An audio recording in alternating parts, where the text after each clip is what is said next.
Hello, everyone, and welcome to the first two lectures that we're going to go through this week related to Codicology Unit 2. This is going to be on stages of manuscript production from the Herse to the finished Codex.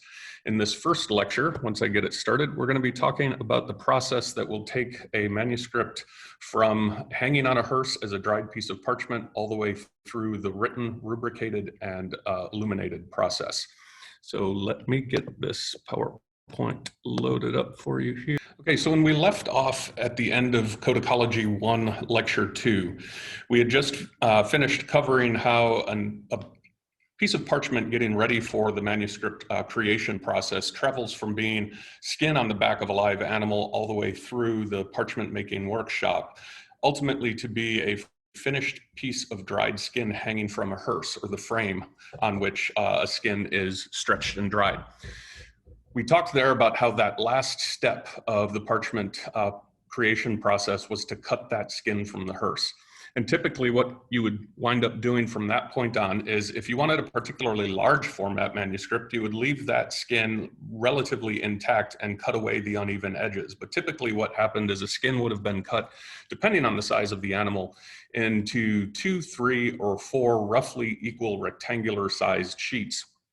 The next thing that would have been done once those sheets were created would have been they would have had, they would have been taken to market and sold to scribal workshops, or produced in a monastery, or produced by a parchment making workshop that had a scriptorium affiliated with it, would have just been taken into the scriptorium for use. Once you have sheets that are ready to be used, the process is rather simple, the first step in creating a manuscript, and that is to fold the sheet in half. That's the most basic constituent of a manuscript, is a single sheet folded in half to create what's called a bifolium. Let me get out of share there. So essentially illustrate, you can probably picture it in your own mind, but just to be absolutely clear, you would start with a single parchment sheet, fold that in half to create 2 folios equaling 4 pages and what's called a bifolium. To create the basic constituent of a manuscript or a bound codex, what you would then wind up doing would be taking multiple of these bifolia and nesting them together to create little booklets. Another way that you could create little booklets or quires for your manuscript would be to take that sheet, fold it once into a bifolium, fold it down again to create a smaller manuscript, and keep folding it to create smaller and smaller manuscript units. Ultimately, what you would have to do in this case, once you start folding them further, is you would have to cut at the foredge and you would have to cut at the top, because as you can see, without doing so, your quire remains closed. Let me get back into sharing with you. So once you have your booklets, your quires, you take those individual quires and you begin the process of laying out the text. Oh, this isn't cooperating with me. There we go. You begin the process of laying out the text. And the fundamental step in this process is to rule the page. And there are multiple ways that you could rule a page. If you pricked a page, you are essentially putting little holes in the edges of the manuscript. Sometimes you might do this only on the exterior or the interior edge, sometimes on both. And the types of tools that you would use to do this, we've got pictured up at the top left of the screen here. The basic tool is a punctorium, the image or the shape on the right, which is just a simple kind of pencil-shaped or pen-shaped item, could even be a penknife, the little blade on it or a little pricker on it that you punch evenly spaced holes in down the margin of the page. Another thing you could have used would have been a circinus or a compass. And that does basically the same thing. It could facilitate single or double pricking at the same moment. And then something that scholars debate whether or not it actually really existed in the Middle Ages, although there does seem to be evidence that it did, is a star wheel. And essentially a star wheel, the way I like to conceptualize it, is think of a cowboy's boot spur and put a stick on it. Think of it as kind of a pricking pizza cutter, where you would then run that spur, that star wheel, down the margins of the page, and you would get roughly equidistantly spaced pricking marks. Other ways that you might, then the next step after that would be to take a straight edge and a pencil or a pen, and you would then rule across the page and create a line. Another way that you could do this would be to take a straight edge rule and simply a blunt think like a stylus, and you would then create what's called dry point ruling, where you're not leaving ink or plummet lead on the page. You're just creating a little furrow in the page that marks the line on one side, and then on the corresponding side, the verso of that page or of that folio, you would then have a ridge, and that would mark out the lines upon which you were going to write. Other methods for ruling the page, if you wanted to do multiple lines altogether, you might use something called a rostrum, pictured down at the bottom left. These were typically used very often to rule music manuscripts once we get into the later medieval period and you start seeing musical stabs.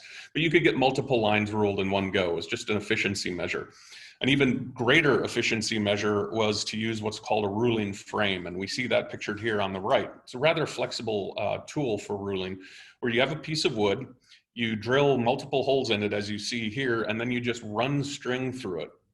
This particular image here shows a very, very basic ruled page. However, you could widen the width by simply skipping holes when you're weaving that string through. You could create a simple, just a square rule if you wanted to have free form space in the center for, say, a fully illuminated page. Other ruling frames that we know existed were things set in multiple columns, where you might have multiple columns of dots across the entire ruling frame, and then that would give you the greater flexibility to create ruled patterns of 1, 2, 3, 4, however many columns you wanted. Once you had that string strung through this ruling frame, you would then just place your piece of parchment or your paper down on that and press and rub it, and it would create something akin to dry point ruling, where you'd have that ridge and furrow quality characteristic on the page. So once you've got your page lined up and laid out, and you've chosen whether or not you want 1 column and 40 lines or 2 columns and 50 lines, you then wind up going through the actual writing process. And there are 3 people who were principally responsible for what you see, or 3 roles that are responsible for what you see on a finished manuscript page. And the first and most basic of those roles is the scribe, the person who's responsible for the main writing on the text, typically brown or black ink. And you can see here, I've deliberately chosen to put up a couple pictures here from one of our early 15th, late 14th century manuscripts that show a pronounced 2-column ruling pattern. And if you look at the extreme right edge of the image on your right, the detail shot, you can see the pricking marks that were put in order to guide that ruling. So the scribe is adding all of the brown and black main text. But you're going to notice that there's a lot of color laced throughout this page as well. That brings us to the second role that typically operated in a manuscript, and that was the rubricator. And the rubricator and the scribe could very often be the same person, or equally often they could be different people entirely in order to help with kind of factory process of book production, to create kind of efficiencies in the production process, where the scribe would be writing, say, 1 sheet out in brown, leaving space for the rubricator to then go through and add that red or that blue text while the scribe was working on a different sheet. One of the ways that scribes and rubricators communicated to each other was through scribal insertion of guide letters or guide words for the rubricator. And what we can see here is a very basic use of rubrication down here in the bottom line, where it says De Feria Quinta for the 5th feast day. This is a simple break in the text. It's telling us that here begins readings for the 5th feast day of the week, or in this case, Friday. Is it Friday? Yes, Friday. Sorry about that. And then in the margin, you get to see the scribal guide letters where he or she quickly wrote Feria Quinta in abbreviated brown format. So what this does is the scribe would have gone through here, written everything in this black ink, and left a blank space for that rubricator to come in and add it at a later date, but giving the hint of what exactly should go there, just in case there was any confusion on the rubricator's part. In addition to marking breaks in text like this, where you're actually not just marking the break in text, but offering a title for what is to come or some sort of signal of the significance of the text that's to follow, there were other formats of rubrication as well, or other uses for rubrication. So it's decorative, yes, but it's extremely functional. And that's something to remember about all manuscripts, when you're talking about its codicological features, whether it's the bindings, the page layouts, the colors used, the illuminations and illustrations, the decorations, all of it might be beautiful, all of it might be decorative, but it all serves a functional purpose. So rubrication can be used to highlight and sometimes correct, excuse me. So in this case, we have a simple instance where the word Gaudio was added into this text and it's an error, and it's been stricken through in a red line, just signaling to the reader to ignore this. Sometimes, though, that can be used in the same way that we might use a highlight marker to emphasize something that we want to come back to or remember in the text, or a very important part of the text that should be signaled to every reader. You might underline text. This is, again, for important statements similar to highlighting, or in the case here, what we have are authoritative statements that have been written from other texts. So basically what the scribe has done here and the rubricator have done here, they've written out the main text, and those portions that are underlined in red are actual quotations pulled from authoritative texts, with the author's writing, the author of this particular manuscript, that writing coming after those authoritative texts. So in a way, it's kind of like footnoting, drawing your attention to the fact that there's some interplay between the text that's being written here and texts that came before it or inspired it.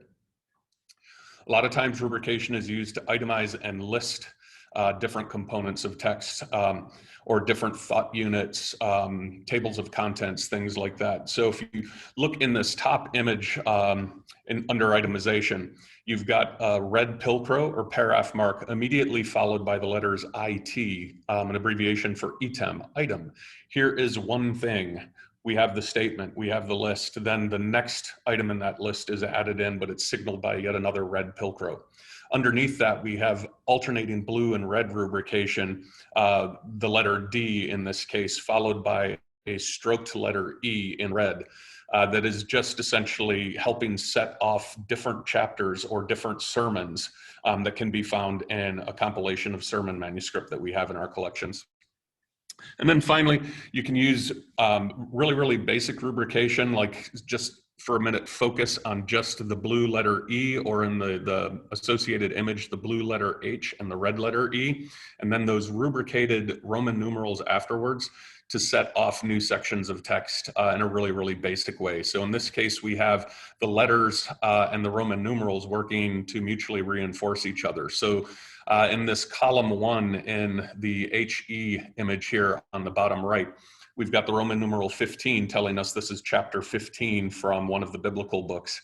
And then also signaling the beginning of that chapter is the rubricated letter H in blue. On the other side, or the other column, we have the Roman numeral 16 with a similarly rubricated, but in an alternating red color, the letter E. If you wanted to make things even more noticeable, you could then add penwork flourishings. Sometimes this is done in the same color, but very often you're going to see it done in contrasting colors. And this just helps draw the eye to the text and helps you recognize when there is going to be a break in the text. Basically gives your eye variety to rest and reset. A lot of times you might come across, especially in liturgical texts or those kinds of manuscripts that govern the rules and the conditions of daily worship, whether it's the Mass or the Divine Office, which is a set of prayers that you would say and hymns that you would sing during the course of the day in honor of the Virgin Mary. You might find manuscripts where kind of the ratio between brown and black ink and then that red or blue rubrication is completely overturned. And when you see something like that, typically what you're looking at is a set of pretty much nothing but liturgical instructions. So in the page on the left and page on the right, that brown text is actually official text, chants, or reading text, or just little prompts for those chants or readings that monks or priests, the people using these manuscripts, would have actually said or recited, either to themselves or out loud. The red text is very detailed instructional material that tells you what should happen in association with these texts, whether it is information about how a text is supposed to be celebrated on a particular feast day, because the Mass or the Divine Office could change depending on whether, say, it was Christmas or the feast day of Michael Archangel, or whether it was Easter season or Lent season. And so what you have here are all sorts of instructions, just laying out the complexity of things. So in this case, on a page like this, the normal scribal work of the brown ink actually serves in some ways as kind of reverse negative rubrication. The third role in manuscripts is the illuminator. And the illuminator very often is different than either the scribe or the rubricator, because the set of skills there is often very, very different than what you might expect a typical scribe to do, especially once you get into the later medieval manuscript production period, where a lot of the roles in scribal workshops are much more specialized than they were in the early period. It's not to say that they weren't specialized in the early period, but you see a division of labor in a entirely different and kind of more widespread way as you get further on into the Middle Ages. We're not going to talk too much about illuminated manuscripts here in the process of illumination, because we're going to have a brilliant guest lecture by Professor Carl Whittington from OSU's History of Art Department later this semester that's going to introduce you to illuminated manuscripts of all different types. But I wanted to just draw your attention to the fact that essentially there are two kinds of illumination that you should be aware of when you're looking at manuscripts. The first is decorative illumination, and it's exactly of the type you see here, where you have added color and gold. And typically what illumination means is the application of metal. It's kind of a shorthand now for anything that is extremely colorful or more ambitious in terms of its design than simple penwork flourishing. The illumination, the decorative illumination that we see here, consists of these gold initials, these built up initials of different colors on grounds of pink and red and blue with white penwork accent, black outlines, the gold letters themselves, but then also the vine work and the applied gold and the flowers that you see in the margins. Decorative illumination is there principally to decorate the manuscript. It may also help signal breaks in text and kind of hierarchy of texts and how you should read a page. The other type of illumination that I want you to be conscious of is what's called integral illumination. And integral illumination is often more complex or more pictorially rich than decorative illumination, and typically either informs the text and adds meaning to it, or in turn is informed by the text.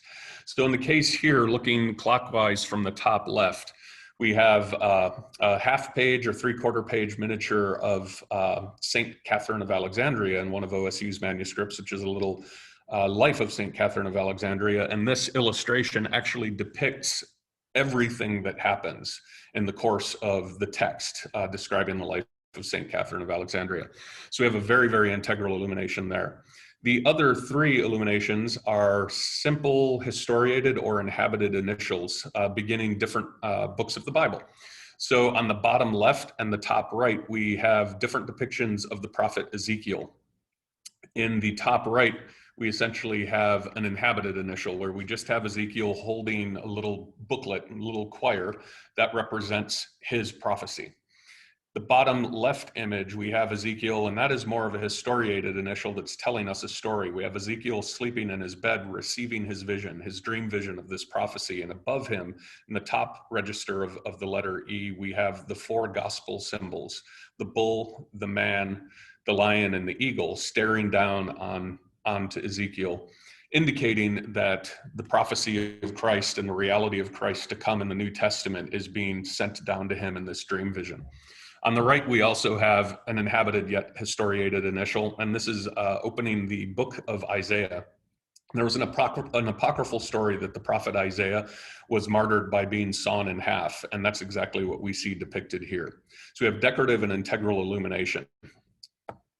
So one big thing that I want you guys, it's a complex thing, but it is kind of one general topic that I want you guys to come away with when you're thinking about stages of production and manuscripts, is that whether you're looking at a complete codex or a single fragment, a careful analysis of a manuscript's layout, including its scribal work, the rubrication work, the illumination work, its textual content, the iconography and what's actually depicted in the illumination, all of these things can help influence what we're able to know and say about a variety of things about the manuscript that we're looking at. For instance, where, when, and by or for whom the manuscript was created or intended, the order in which the different components of a manuscript were put together. So did a scribe do the basic writing first, or did the rubricator hit the page, or did the illuminator touch the page first?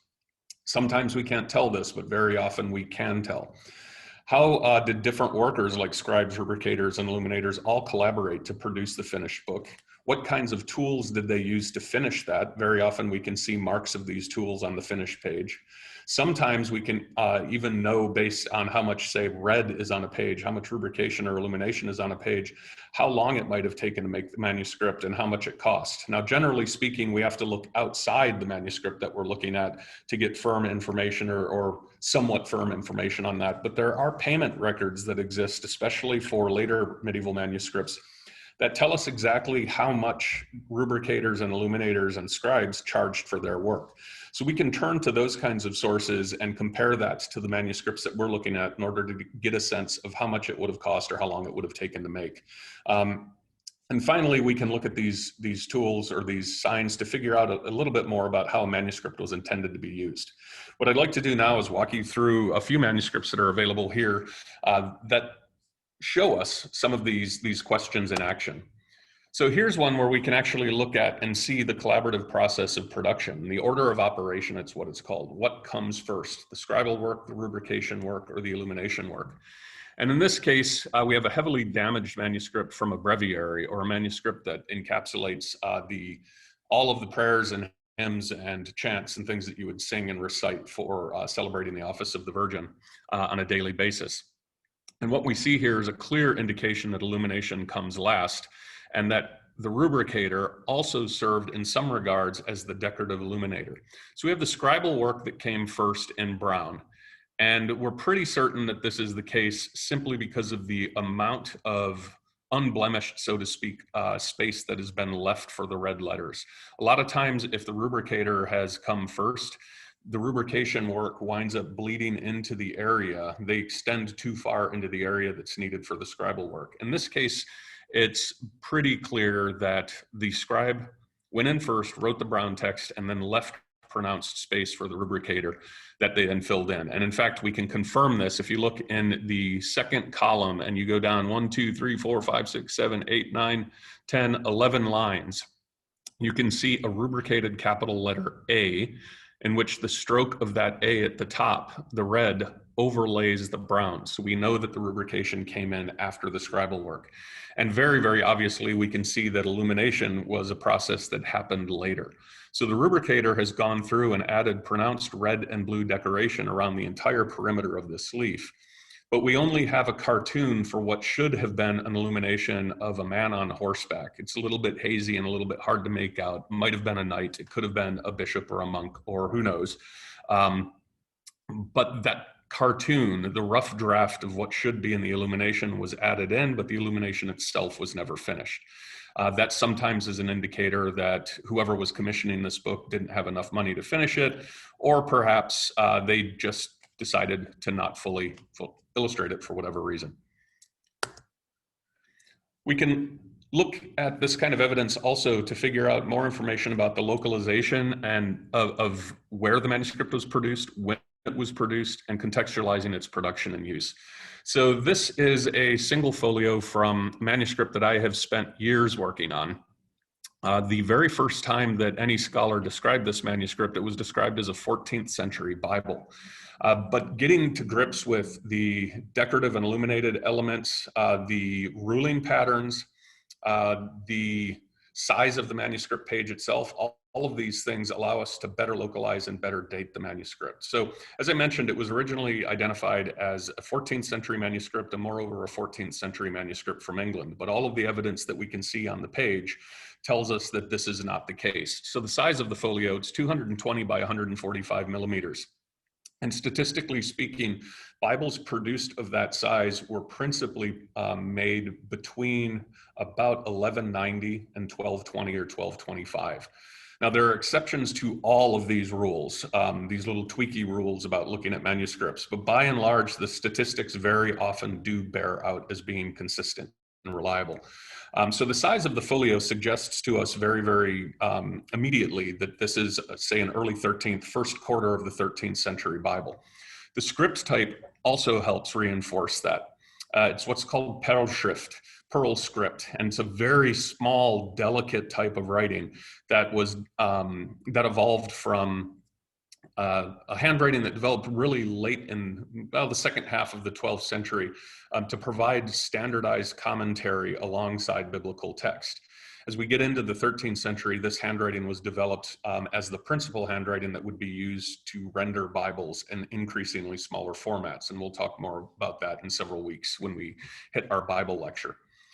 So we are pretty certain now that we're into the earlier 13th century, but we can also look at the illumination style to tell us this. So the illumination style, there are two principal things that suggest this to us. One, if we look at the illuminated S in the column on the left, that includes really kind of ambitious vine work that is called channel style vine work. Channel style vine work was a style of decorated initial that really developed in southern England and northwestern France and was a very characteristic feature of Bibles produced in that area from about 1175 until about 1225, maybe a little bit past 1225. So that's also telling us that we're into the early 13th century. And another feature would be the guy that I've put a detail up here, the goat playing the lute, the lyre, the harp, whatever that is that he's playing. Anthropomorphized initials like this, or not anthropomorphized, but monster initials or creature initials like this. We have decreasing examples of this as we get further into the 13th century. This is very much a high medieval 11th and 12th century feature in manuscripts that gets transported into smaller format Bibles in the early 13th century. So this is yet another sign that's telling us that we're looking at early 13th century.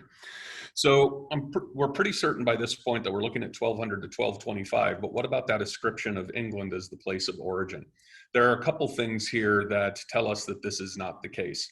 One thing will be, if you look down the center of the page, you have the intercolumnar space, and at the absolute center of that intercolumnar space, you have a line, a ruled line that is going down.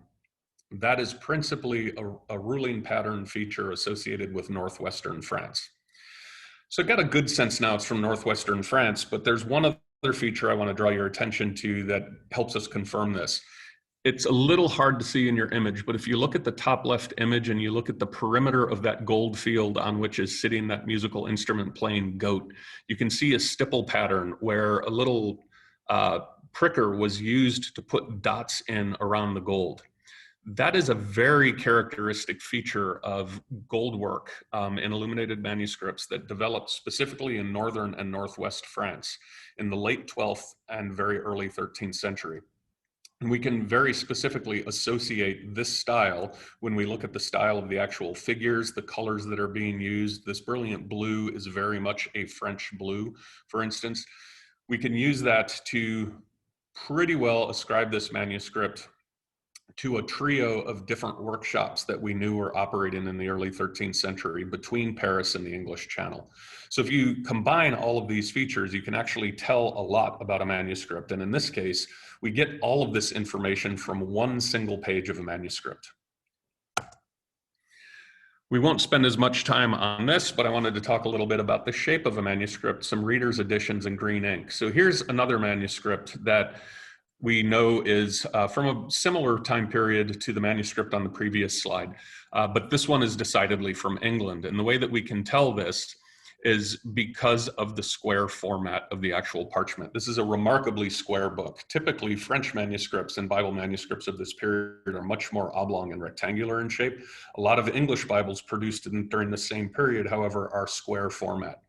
Another thing that points out that this is most likely English, if you look into the image on the right, you will see a Roman numeral 39. Underneath which is written a Roman numeral 21 in green. We won't go into these different Roman numerals and their significance. I just want you to notice that that is green. This is very much an English feature. You did not see a lot of green of this sort being used in a scribal fashion in French manuscripts, pretty much at any point during the Middle Ages, whereas in England you saw this a lot. The final kicker on this manuscript leaf that really tells us it's English, if you look immediately beneath that Roman numeral 21 in green, you're going to see all of these strange marks descending down that left-hand edge of the column. If you look to the extreme right of that same image, you're going to see similar markings extending down the right. Those are scholars' marks, and I have not yet deciphered what exactly those mean, in large part because we don't have the complete manuscript.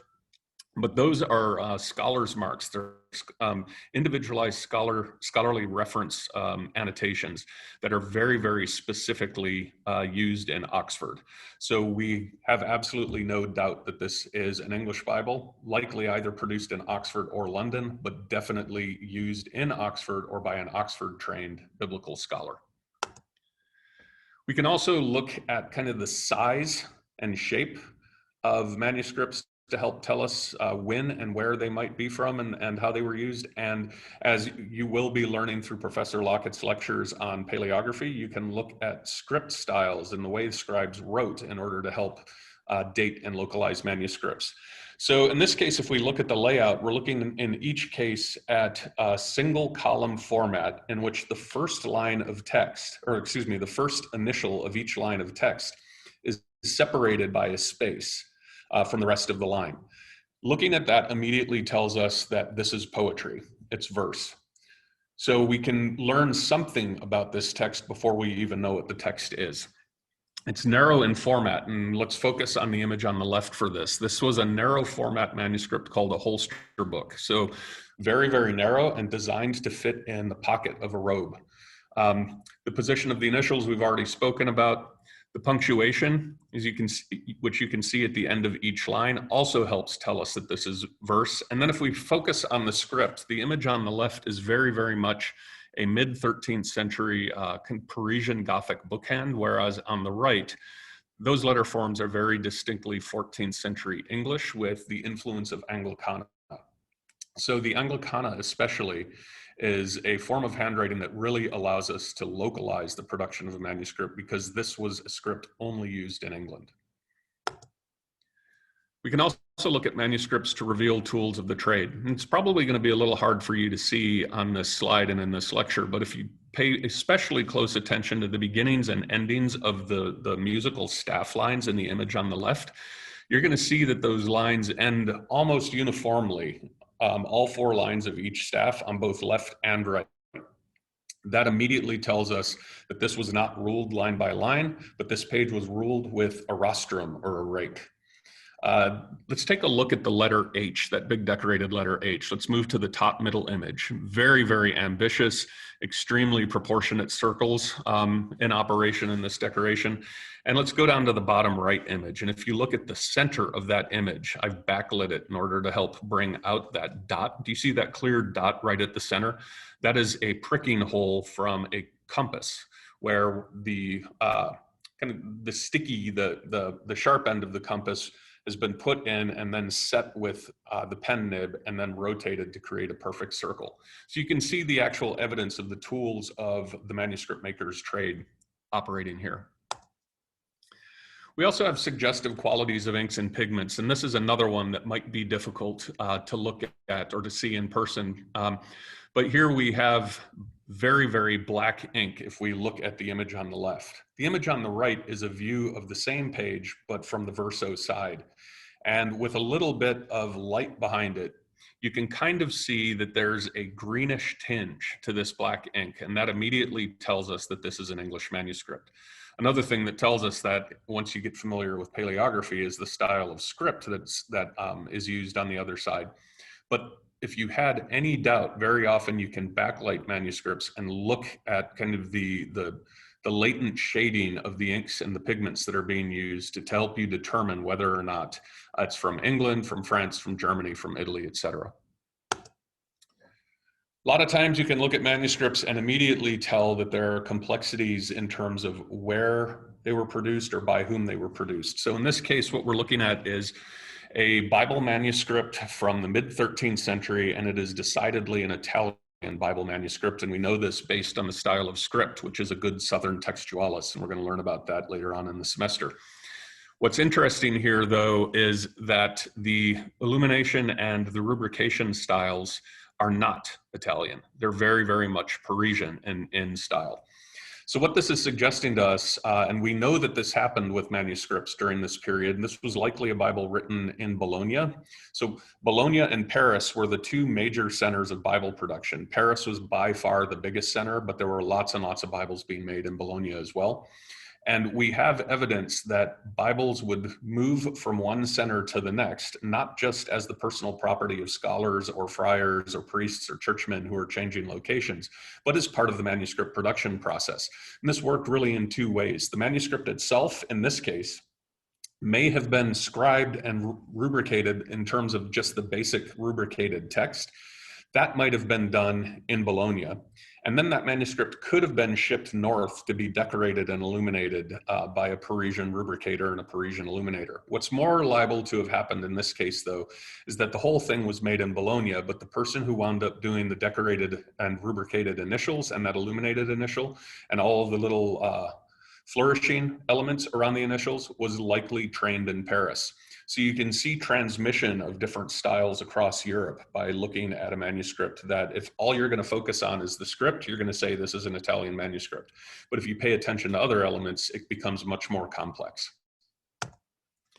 And finally, I wanted to mention to you how you can look at the layout on the page to think more about how a manuscript might have actually been used. So what we actually have here are 3 different glossed Bibles, all produced within about 50 years of each other in Paris or Northwest France, and each one of these glossed Bibles has a different layout of text with particular styles, etc. So on the extreme left, we have a Bible where the commentary, a glossed Bible, is essentially a Bible that preserves the actual biblical text, but around that or on the sides of the biblical text are written standardized commentary, the accepted scholarship of the day on the Bible.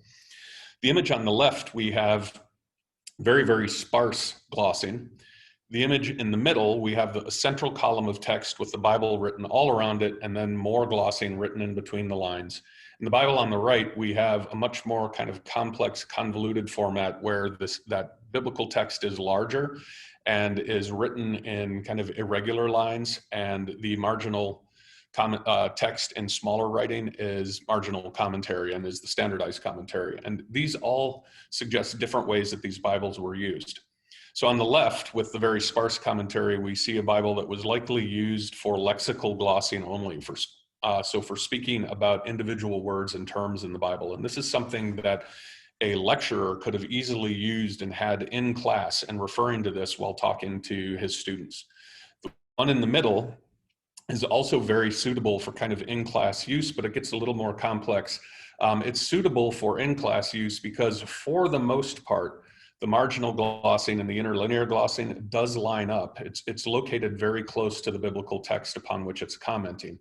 And moreover, they're tied together. The individual glosses are tied together by little decorated marks, scribal marks. You can see larger pilcrow signs or paraph mark signs there. So this is something where the lecturer could have read different lines from the Bible and then immediately kicked out into the text to read the commentary and to start a discussion on the relationship between that commentary and the biblical text. The one on the right, however, is not so nearly friendly to use.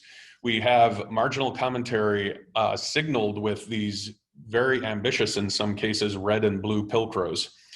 But in this case, those pilcrowed groups of text do not, in most cases, at all line up with the biblical text that's there.